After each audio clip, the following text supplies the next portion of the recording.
Today I want to go over basic stances with blocks and how we actually join them both together. So if you're ready, let's get started. The forward stance at Kubi with the low block, Arae Makki. Just before we begin, if you want to recap on how to do the actual stance or the block itself, I've put a link in the description below on the actual videos on how to do this. The first thing we need to do is actually take a look at the stance and the block separately. So let's do that first. The forward stance. So let's do a quick recap of the actual stance itself. Now with the stance, it's 1.5 steps long. And there's a parallel distance between the big toes. So there's just in a parallel line. And the width between the toes is 1 foot width distance. And the toes of the front foot are facing forward. The front leg, knee, is bent so you can just see the big toe. And when you're looking down from a straight position like this, you can see the knee and the big toe together. The back is straight. The back leg is straight and the foot is angled at a 30-degree angle. The weight ratio distributed is on the front leg. It's about 70%, 2/3 of the weight is on the front leg, and on the back leg about 1/3 of the weight, 30% of the weight is on the back leg. The body is upright, my chest is facing out at a 30-degree angle and I'm facing forward. The low block. Now when we do the low block, we're blocking, the arm is straight, the arm itself is flat on all sides. As you can see, it's nice and firm and solid and straight. We're not bending the wrist or blocking it with it.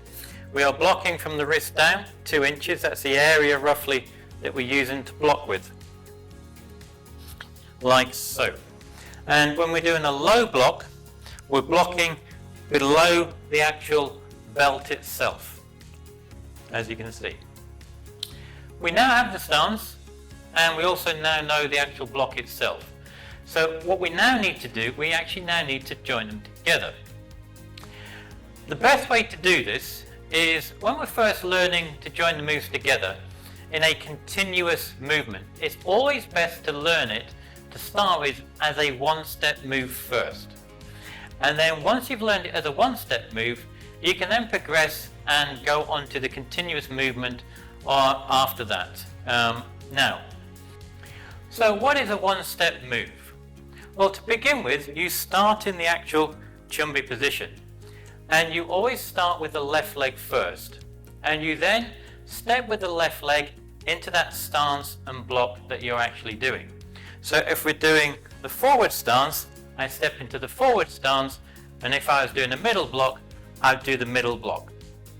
And then from there, then you come back into the chumbi position. Then you would then step with the right leg. So if I'm doing, as I said, the forward stance, I would step out into the forward stance. I would then do the middle block.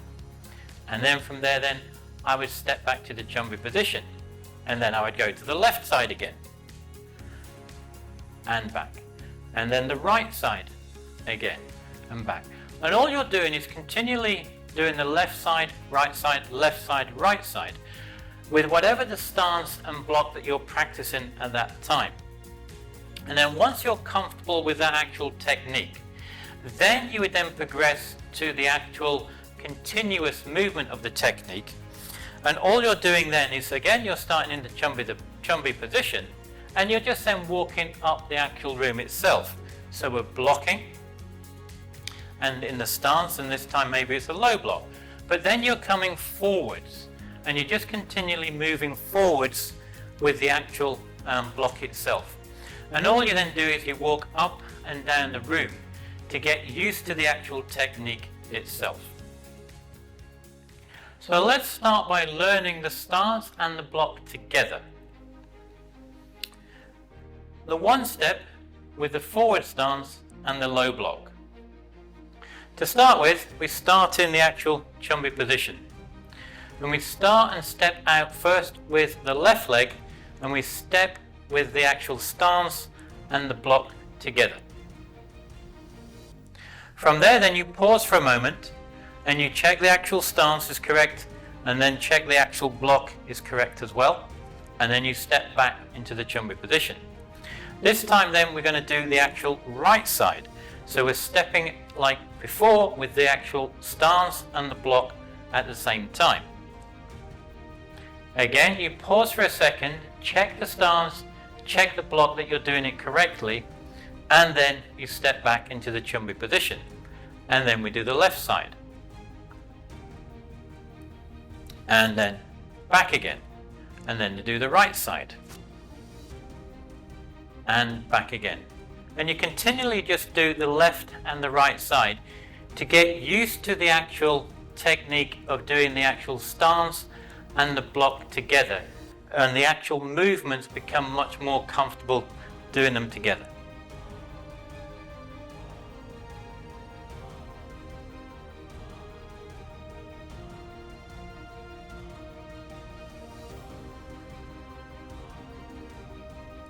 Now, once you've done that, then the next part is you have to then add in the Ki Hap, because it's a Ki Hap that brings in the power where then everything is strong and tense. And this is what actually then finishes the block itself and really makes it work. If you're actually being attacked, it really will stop or deflect that attack coming towards you.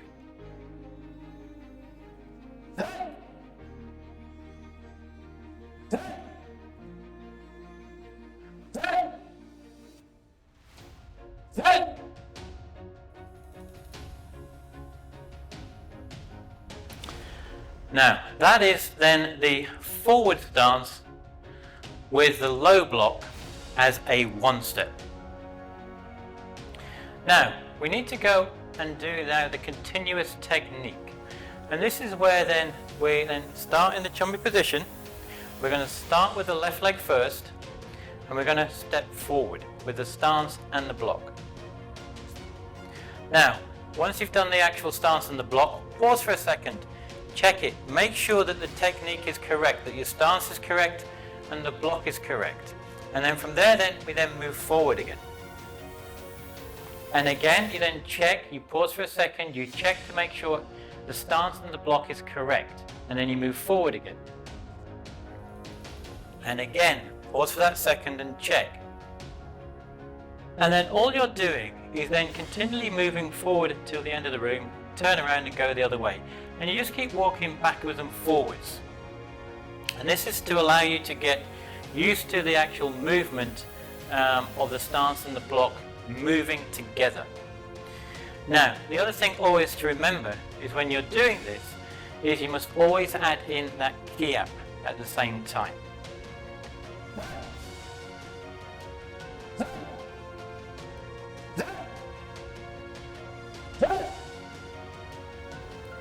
And that is the forward stance with the low block. Now, once you've got to the end of the mat, or if you're practicing at home, maybe in your room, what you then need to do, you need to turn around and go back the other way. So how do you do that? Well, I've made a video on how you learn and practice it, and I've put a link in the description below so you can go and check it out. Now, below in this bottom left hand corner, or maybe somewhere in the top, is the next video on stances and blocks. So you can go and learn and keep practicing them for yourself. As always, until the next time, Gam Sa Hae Ni.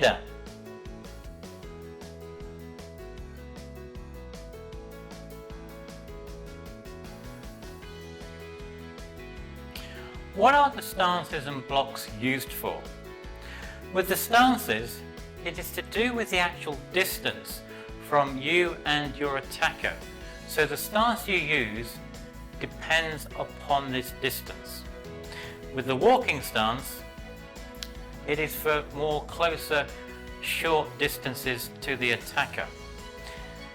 With the forward stance, you use the forward stance when the distance is slightly longer away from the actual attacker itself. And with the back stance, again, this is more closer to you, so if the attack's closer to you, you would use the back stance as a shorter distance attack.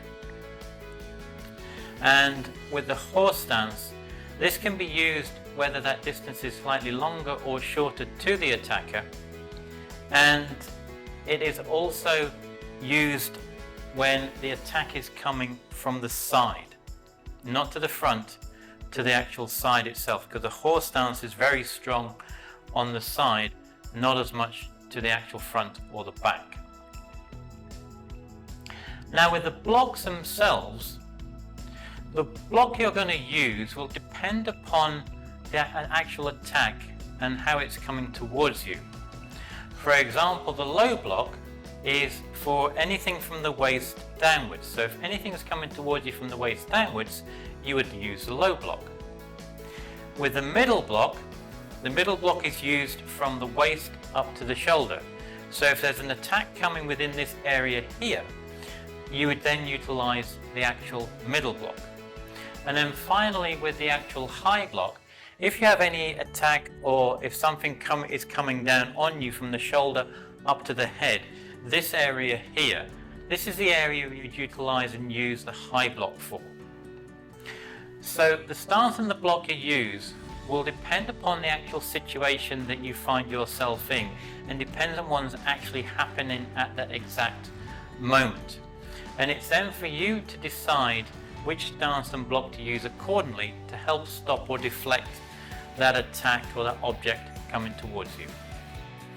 Now the other thing I must add in at this point is when you're actually doing the movement, is you must always remember to add in that Ki Hap, because it's a Ki Hap that will give you that extra strength and power when you're doing the stance and the block to help really stop or deflect that attack coming towards you.